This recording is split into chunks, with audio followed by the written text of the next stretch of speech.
Navsanket news, अचूक आणि निर्भीड बातमीचा नवसंकेत। बिंदू चौकात महापालिकेचा धडका, 2 लॉजिंग सील, अतिक्रमणाचं साहित्य कायमस्वरूपी जप्त। कोल्हापूर महापालिकेनं आज माळकर तिकटी, गंजी गल्ली ते बिंदू चौक परिसरात अतिक्रमणाविरोधात धडक कारवाई केली। बिंदू चौकातील प्राइम रेसिडेन्सी आणि हिंद लॉजिंग ही 2 विनापरवाना लॉजिंग सील करण्यात आली आहेत। कारवाई दरम्यान हातगाड्या, लोखंडी जाळ्या, पत्रे, स्टँड, पानपट्टीसह मोठ्या प्रमाणात अनधिकृत साहित्य कायमस्वरूपी जप्त करण्यात आले। परिसरातील अनधिकृत होर्डिंग्स तातडीनं हटवण्याच्या सूचनाही इमारत मालकांना देण्यात आल्या।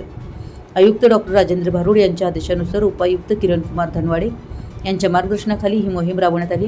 यावेळी महापालिकेच्या विविध विभागांचे अधिकारी, कर्मचारी आणि लक्ष्मीपुरी पोलीस ठाण्याचे 30 पोलीस सहभागी होते। शहरातील विनापरवाना व्यवसाय, फेरीवाले आणि अतिक्रमणांविरोधातील कारवाई यापुढे आणखी तीव्र करण्यात येणार असून अतिक्रमण स्वतःहून न हटवल्यास जप्त साहित्य कोणत्याही परिस्थितीत परत मिळणार नसल्याचा इशारा महापालिकेने दिला आहे। नवसंकेत न्यूजसाठी कोल्हापूरहून युनुस नदाफ।